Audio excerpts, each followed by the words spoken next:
Assalamualaikum warahmatullahi wabarakatuh. Halo semuanya teman-teman, selamat malam, selamat datang kembali di channel Ilo Bercerita dan masih bersama saya Ilo. Dimanapun teman-teman berada, semoga teman-teman selalu dalam keadaan sehat dan berbahagia. Amin, amin, ya robbal alamin. Pada kesempatan yang baik ini kami akan membawakan satu kisah dari Bang Jana atau Ed Saujana Story. Kisahnya keren banget teman-teman. Tapi sebelum kita masuk ke dalam kisahnya, buat teman-teman mungkin yang baru bergabung atau yang sudah lama bergabung tapi lupa nih belum diklik tombol subscribe-nya, ayo dong diklik dulu tombol subscribe-nya, jangan lupa lonceng notifikasinya dinyalakan agar teman-teman tidak selalu ketinggalan dari konten-konten yang akan kami upload di setiap harinya. Untuk channel Ilo Bercerita, kami upload setiap hari, setiap malam teman-teman ya, setiap jam 9 malam waktu Indonesia bagian Barat atau jam 21.00 waktu Indonesia bagian Barat. Dan gak pakai berlama-lama lagi ya teman-teman, gak pakai berbasa-basi lagi kepanjangan. Langsung saja kita masuk ke dalam kisahnya. Kita menuju ke Kalimantan Timur. Misteri di balik teror Kuyang. Hiruk-pikuk kendaraan bermotor sudah menjadi pemandangan lumrah.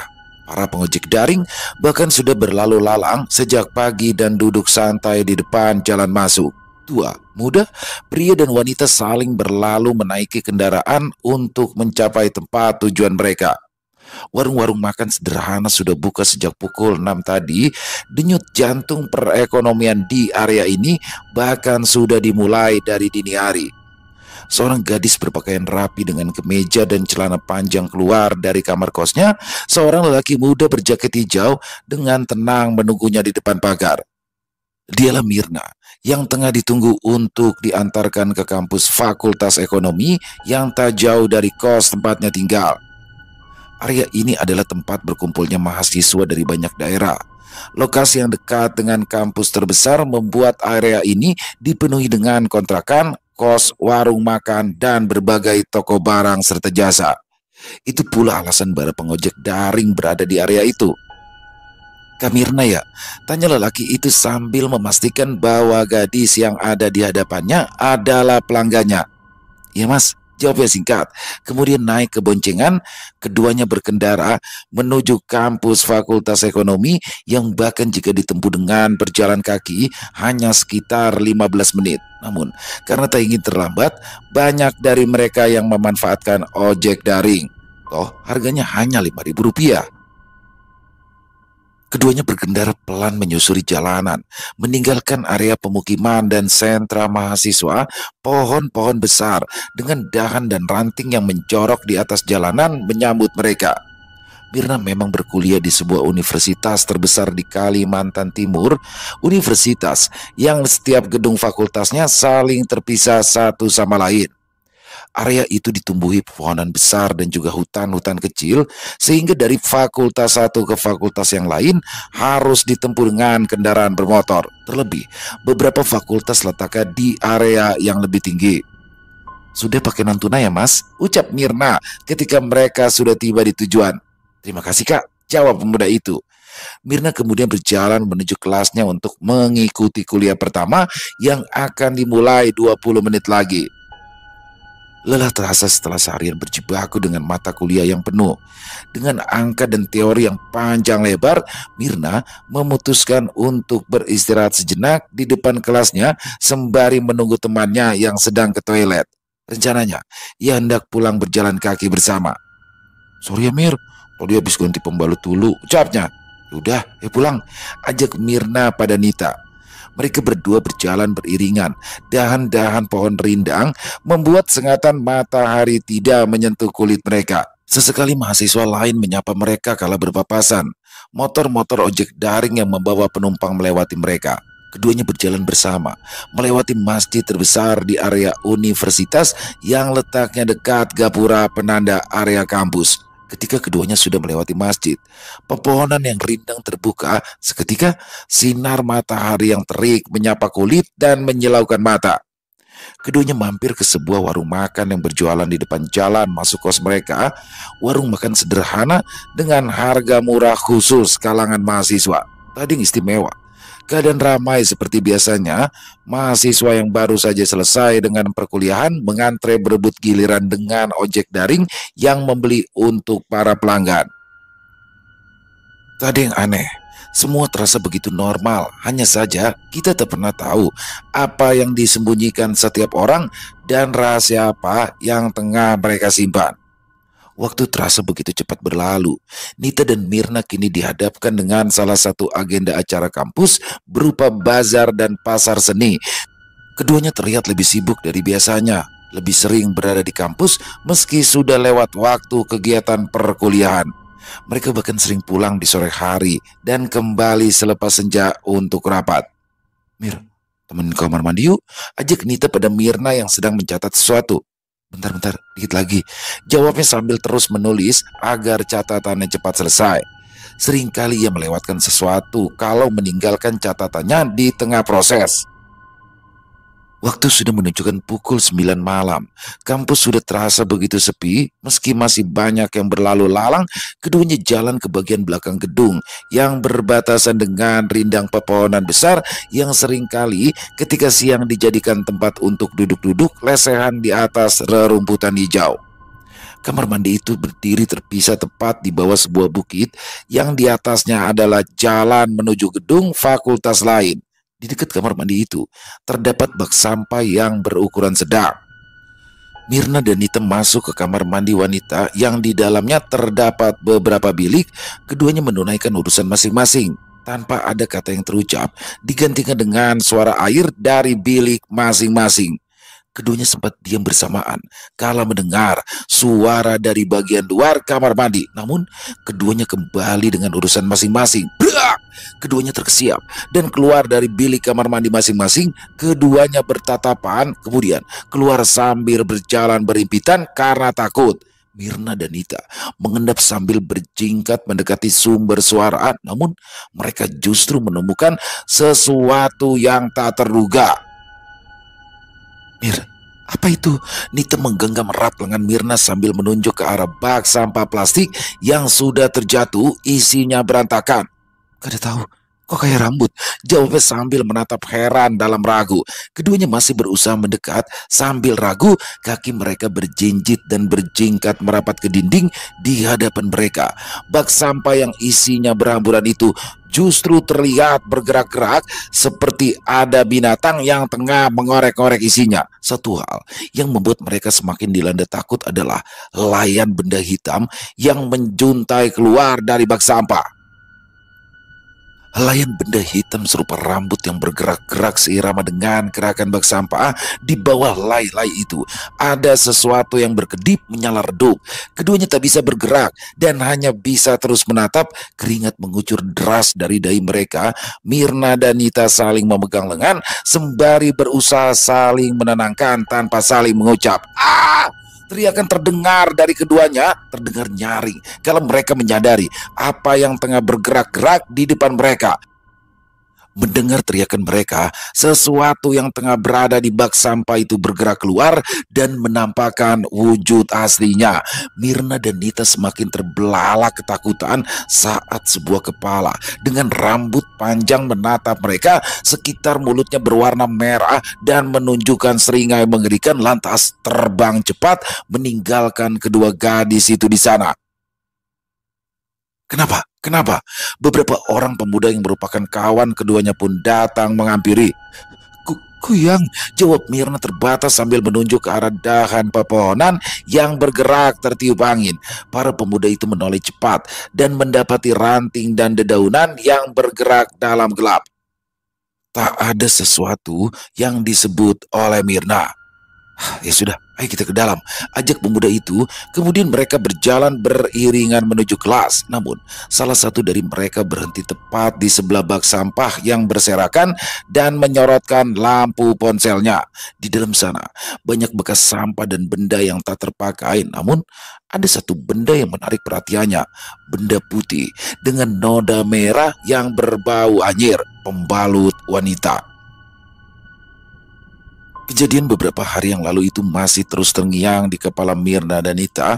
Keduanya masih begitu trauma dengan penampakan kepala tanpa badan yang bagian bawah tubuhnya bergantung isi perut, ditambah seringan lebar dengan pipi dan sekitar mulut yang dipenuhi darah untuk kali pertama di dalam hidup mereka. Hal yang selama ini menjadi cerita masyarakat nampak jelas di hadapan mereka. Sudah tentu, itu bukanlah pengalaman yang menyenangkan. Nit, kena malam kita ndak usah ikut kegiatan ya.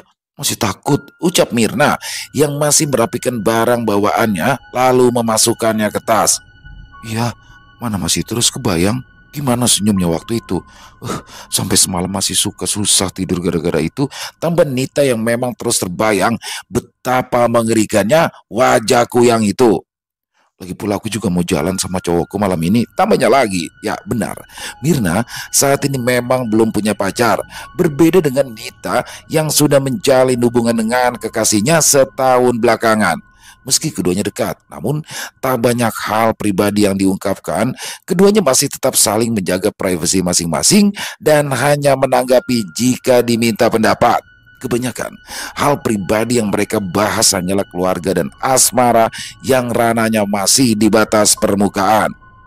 Keduanya lantas bergegas pulang ke kos sambil berjalan kaki di mana tak ada rasa takut yang mengintai mereka. Kondisi jalanan begitu ramai, terlebih saat ini masih belum terlalu sore. Seperti biasa, mereka mampir ke warung makan terdekat untuk membeli makanan karena mereka belum sempat makan siang sebelumnya. Nita tiba-tiba merasa tak nyaman. Ia merasa diperhatikan oleh seseorang yang entah di mana tanpa sebab. Bulu kuduk yang meremang hebat. Padahal saat ini masih tergolong siang dan di warung itu ramai pengunjung.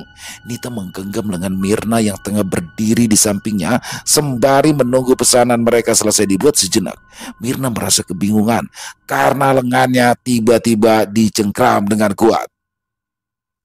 Namun ia tahu kalau temannya itu tengah merasakan sesuatu yang aneh dan membuatnya tak nyaman. Mirna hanya diam, lantas segera mengambil pesanan makanan mereka, kemudian mengajak Nita meninggalkan warung itu. Seorang wanita melirik dan sesekali menatap mereka sambil menikmati makanan yang terhidang di hadapannya. Ia terus menatap hingga punggung Nita dan Mirna menghilang dari pandangannya. Wangi, gumamnya, kemudian menyeruput kuat dengan sendoknya. Pagi kembali tiba, seperti hari-hari sebelumnya, dingin dan sedikit berembun. Perputaran ekonomi di area itu tak sempat berhenti. Meski di waktu tertentu menjadi sepi, namun saat pagi tiba, roda kembali berputar ditandai warung makan yang buka. Ojek daring yang sudah menunggu di setiap jalan masuk area kos juga, lalu lalang anak sekolah dan para pekerja. Tak terkecuali bagi Mirna dan Nita. Mereka berangkat lebih pagi karena harus menghemat uang di tanggal tua. Keduanya berjalan kaki menuju kampus yang jaraknya sekitar 15 menit dari tempat mereka tinggal. Lalu lalang kendaraan membuat mereka harus berhati-hati dan terus berjalan di pinggir. Namun ada yang aneh pada Nita.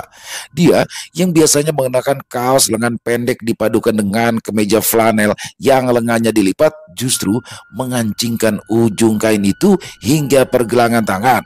Ada nyeri yang ia rasakan, terlebih saat keduanya berpapasan dengan seorang wanita parubaya yang tengah berjalan sendirian di seberang mereka.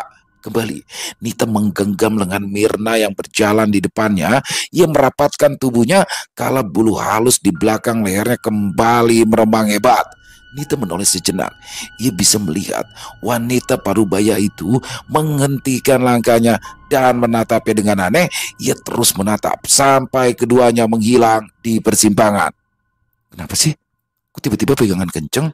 Tanya Mirna yang merasa aneh dengan Nita belakangan ini. Sudah kedua kalinya temannya itu mencengkram lengannya tanpa sebab, seolah tengah ketakutan. Aku ngerasa merinding sama kayak kejadian malam itu. Rasanya benar-benar sama. Apalagi barusan ada ibu-ibu yang ngeliatinnya. Serem banget, jawabnya sambil mempercepat langkah hingga ia berada sejajar dengan Mirna. Hanya itu yang bisa ia ungkapkan. Ia juga belum menceritakan mengapa tiba-tiba lengannya terasa nyeri hingga ia menutup lengannya dengan kemeja flanel andalannya. Keduanya tiba di kampus 10 menit menjelang kelas dibuka.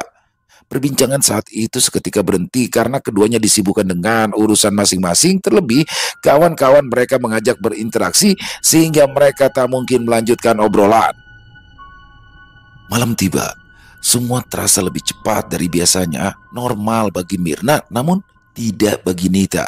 Ia merasa malam itu terasa lebih panjang daripada siang, di mana ia selalu terjaga setiap tengah malam kala jalanan di area itu sudah mulai sepi. Beberapa kali, ia harus terbangun karena suara-suara aneh di depan jendela kamarnya yang berada di lantai 2. Terlebih jendela kamarnya menghadap ke arah tanah kosong yang ditumbuhi pohon mangga, rumpun pohon pisang, dan semak belukar.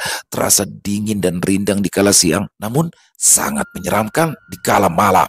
Tek tek tek. Tek tek tek. Suara samar terdengar dari kaca jendela yang tertutup kain gorden tipis. Lampu sudah dipadamkan. Penghuni kos sudah terlelap di peraduan.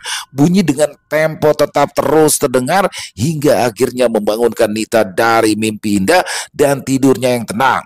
Nita mengerjap-ngerjap sembari mengucap kedua matanya. Kamar yang hanya diterangi lampu tidur membuatnya harus beradaptasi dengan minimnya cahaya. Ponsel di sebelah bantalan diraih, dinyalakan, menunjukkan pukul 1 dini hari lebih sedikit. Matanya menoleh ke arah jendela karena ada suara lirih dengan tempo tetap yang membuatnya merasa aneh, takut, tapi tetap penasaran. Hal bodoh yang ia benci saat menonton film horor kala sang protagonis justru menghampiri sumber keanehan yang terjadi. Tanpa sadar, ia juga melakukan hal yang sama. Nita berdiri dan melangkah pelan, mendekati jendela, kemudian memberanikan diri menyibak kain gorden tipis penghalang pandangannya dengan dunia luar. Tak banyak yang terlihat, hanya remang pepohonan yang sebagian kecil tersorot lampu jalan. Namun ketika ia memincingkan mata, ada sesuatu yang menyala di dahan pohon mangga, sesuatu yang pernah ia lihat sebelumnya, hanya ia terlambat menyadari. Dari pandangannya, ia bisa melihat benda kecil serupa biji kecil menghantam kaca jendela hingga menghasilkan bunyi yang membuat kedua matanya terjaga dari tidurnya. Sesuatu yang menyala itu seperti berdenyut, berkedip pelan, sementara mulutnya melontarkan biji-bijian kecil yang menghantam jendela. Ketika ia tengah mencoba memusatkan pandangan, sebuah motor melintas dengan lampu putih terang dan tak sengaja menyinari bagian gelap dari bayangan pepohonan itu. Nita terkejut dan segera menutup kain gorden yang ia singkap. Ia segera mundur dan kembali ke atas kasur sembari menyelimuti seluruh tubuhnya dengan selimut. Di luar, sosok kepala tanpa tubuh yang dihiasi organ dalam yang menggantung terbang mendekat ke arah jendela, melayang sejenak hingga terlihat siluetnya sekilas, tawa terdengar lirih, kemudian menghilang entah kemana. Malam ini, apa yang ia takutkan kembali terjadi. Sekuat apapun Nita mencoba tenggelam dalam mimpinya, bayangan itu terus ada, singgah dan hinggap dalam kepalanya. Kepala yang menyeringai lebar dengan jantung menyala itu terus membayang di pelupuk matanya. Ia menyerah, kesadarannya hilang.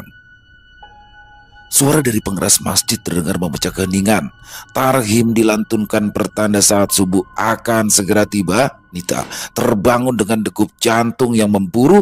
Dalam sosok kuyang itu masih saja terus terbayang dan menempel di pelupuk matanya, bahkan di ketidaksadarannya.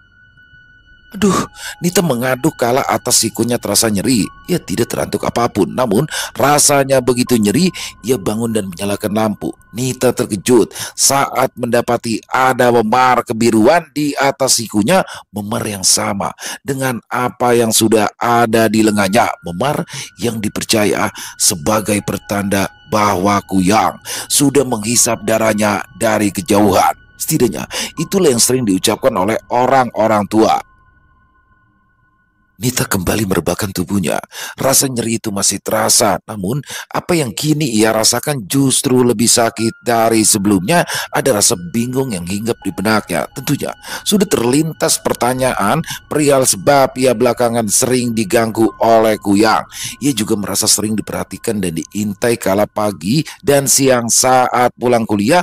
Semakin hari, rasa tak nyaman itu semakin santer. Sementara itu, ia belum mengerti penyebabnya. Bukan belum belum mengerti, namun ia belum menyadari apa yang sebenarnya terjadi pada dirinya. Makin hari, Mirna merasa ada yang tidak beres pada Nita. Mereka memang dekat, namun tak sedekat dan sedalam itu.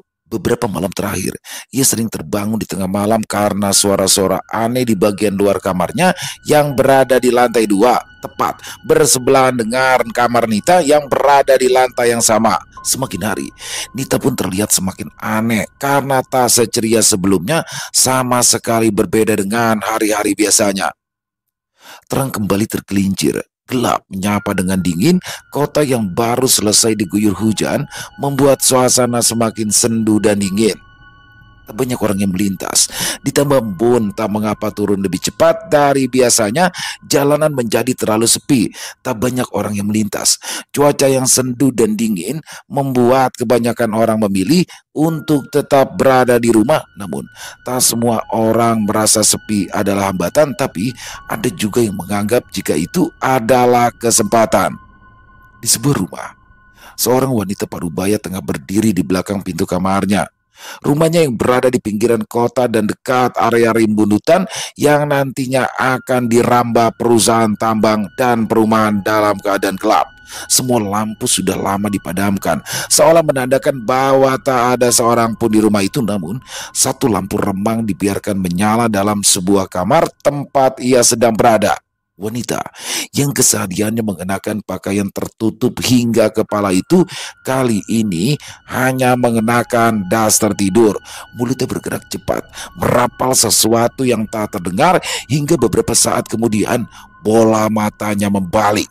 Bagian hitam pada matanya terangkat ke atas hingga menyisakan warna putih dibarengi tubuhnya yang mengejang hebat.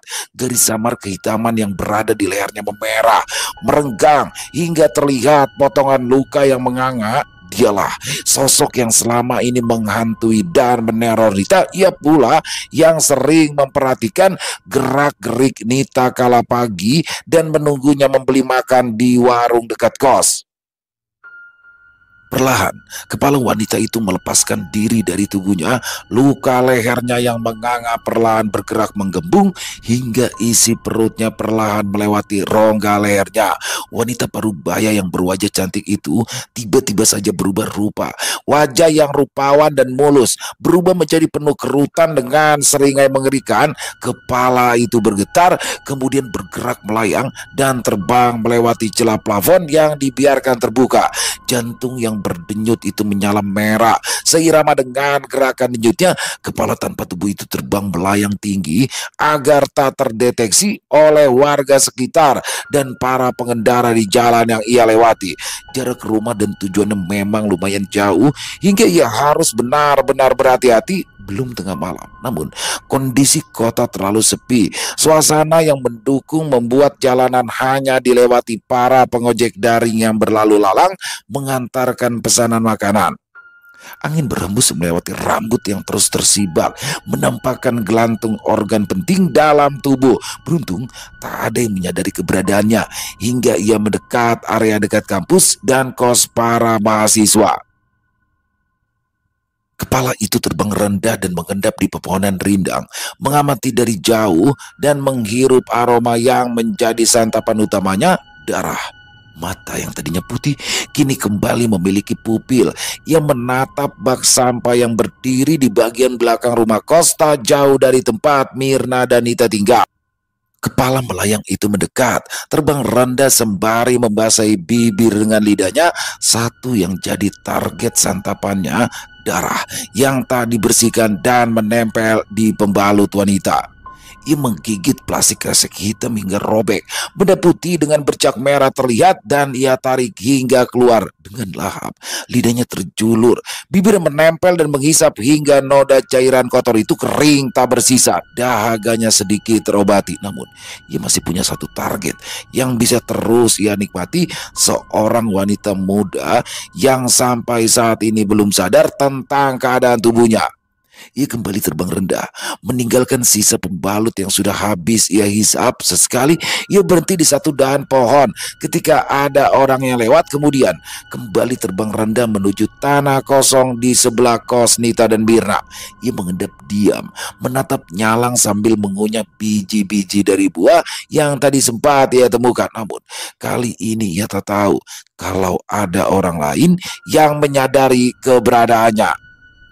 Seseorang yang mengintip dan menatap tajam diam di kegelapan. Seseorang yang tubuhnya gemetar mengamati dari kain filtrase tipis di jendela kamarnya Mirna. Di dalam kamar, Mirna menutup mulutnya agar tidak berteriak. Kini ia paham mengapa Nita selalu merasa merinding di saat tertentu seperti tengah diperhatikan. Wajah itu seperti tak asing.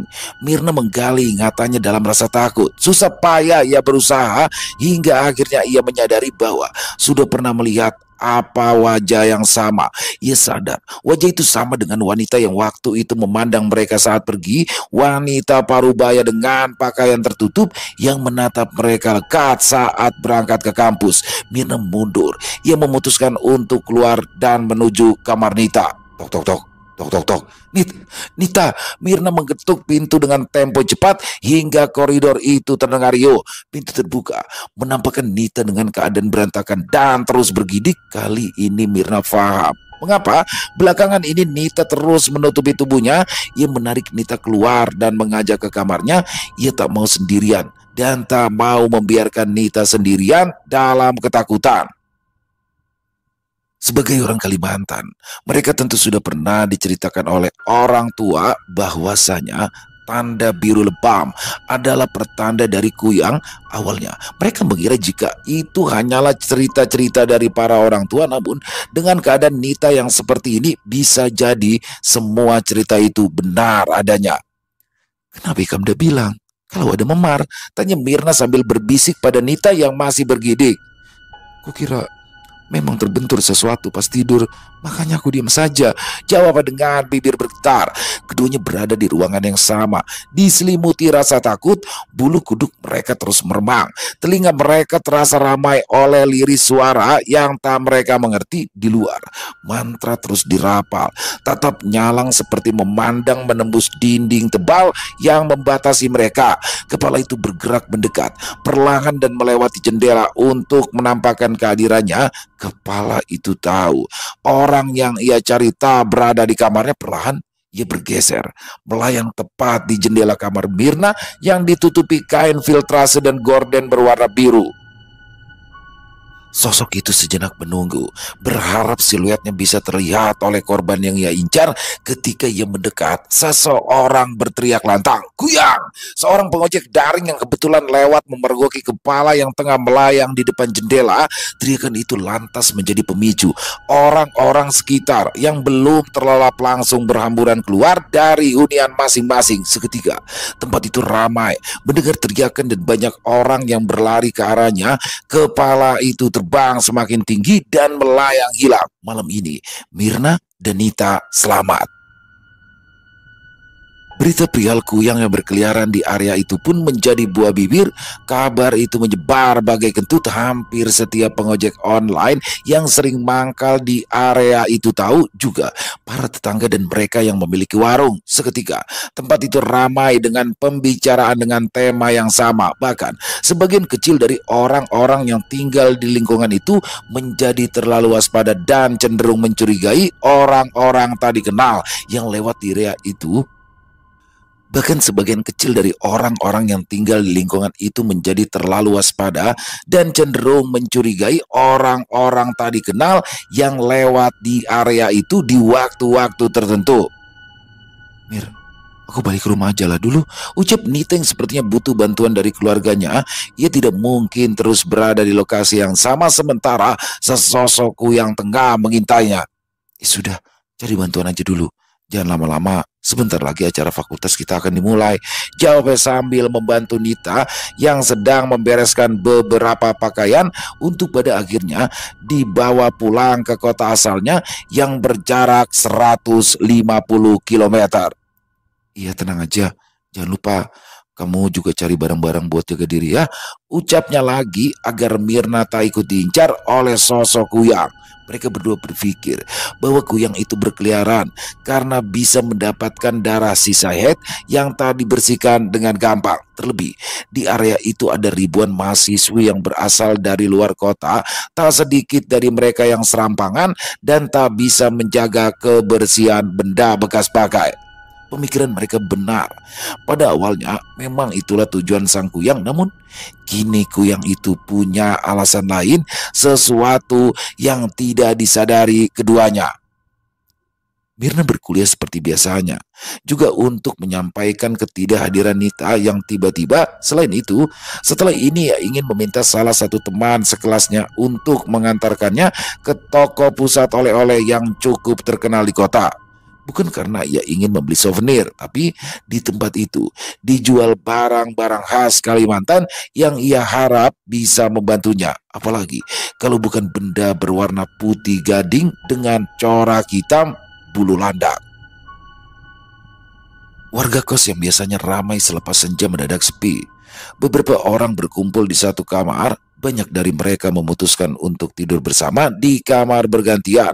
Lingkungan yang biasanya santai justru terlihat sibuk di kala malam. Para lelaki akhirnya memutuskan untuk melakukan ronda malam untuk berjaga-jaga. Dalam satu malam, 5 orang lelaki duduk di kursi panjang yang diletakkan di depan sebuah kos putri. Sesekali mereka berkeliling sambil memperhatikan sekitar, terutama pepohonan rindang. Sejenak, saat itu membuat para penghuni kos putri merasa tenang.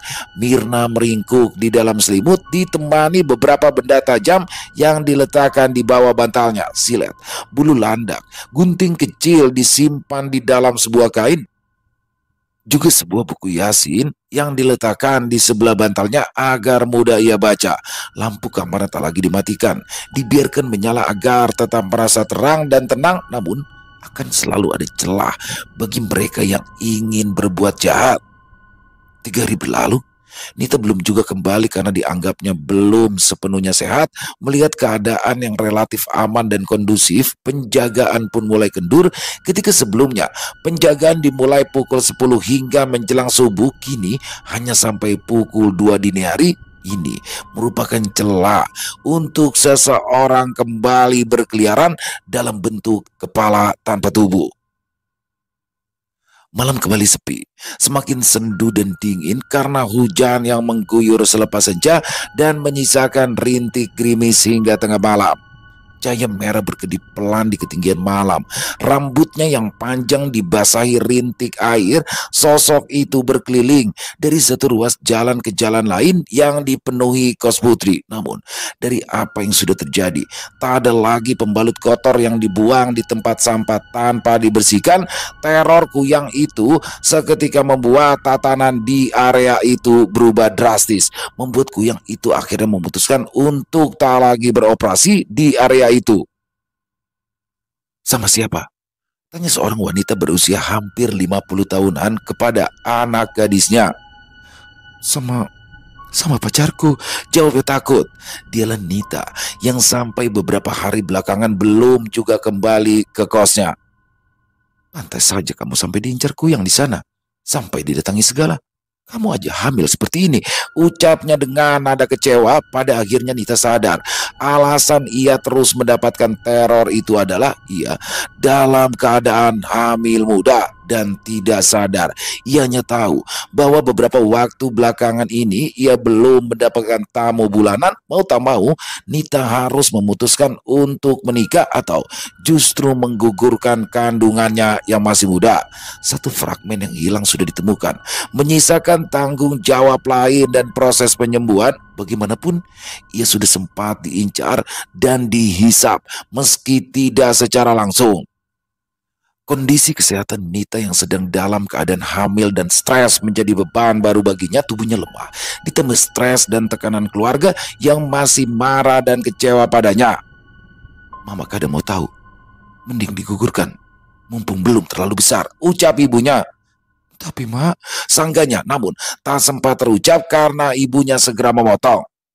Mending digugurkan atau sekalian kada usah lanjut kuliah, Hah? Nikah sama orang sini.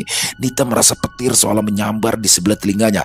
Tak ada pilihan lain, ia harus menurut atau justru mendapatkan risiko dan hukuman yang lebih besar. Ia tak mampu membantah, ditambah keadaan tubuhnya yang lemah, lehernya terasa berat, memarnya terasa semakin nyeri, tanda yang tertinggal tentu menjadi sebuah sinyal untuk entitas lain. Nita hanya bisa menangis karena kecerobohannya.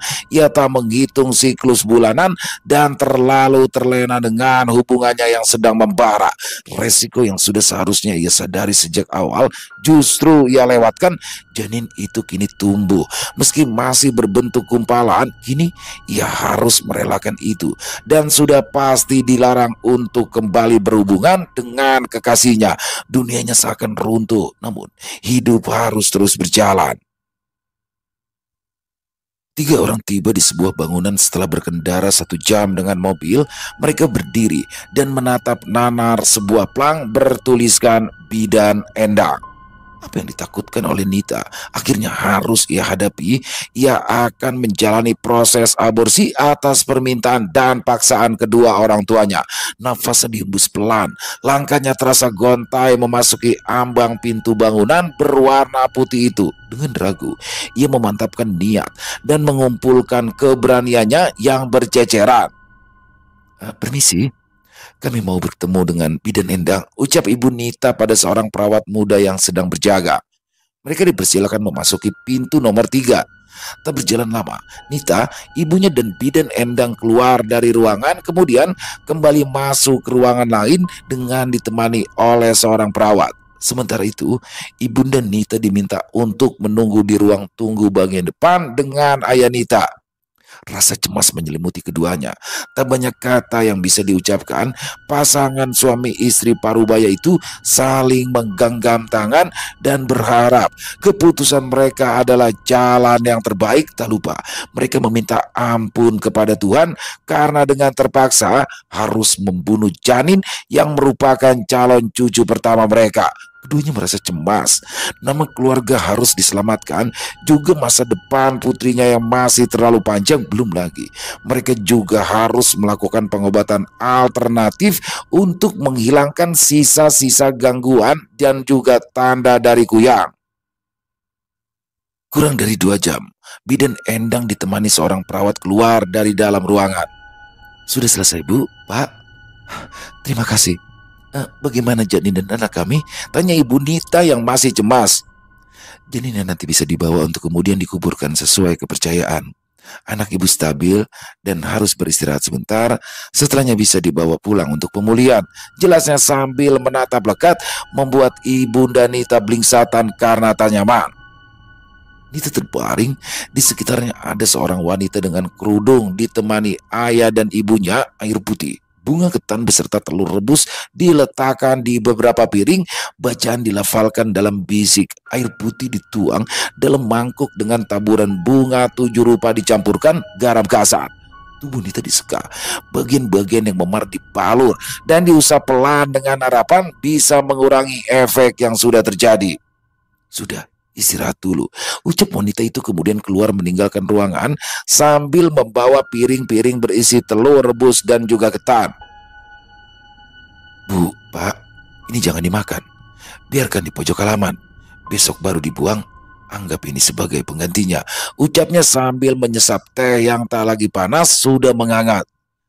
Iya Bu, terima kasih sudah mau membantu menolong kami, ucap ayah Nita yang sebenarnya masih terpukul dengan keadaan yang tengah mereka alami. Seminggu berlalu, Nita sudah kembali seperti sedia kala. Ia sudah siap untuk kembali ke kampus dan memutuskan hubungan yang sudah ia jalani setahun belakangan. Ia terlalu takut dengan keadaan yang sudah terjadi, juga dengan ancaman orang tuanya yang tak mungkin ia sanggah dan ia bantah. Mirna menyambutnya dengan senyum. Wajahnya sumringah karena sahabatnya itu telah kembali, meski sebenarnya masih banyak pertanyaan di kepalanya yang tak mampu ia ungkapkan dan tak akan menemukan jawaban.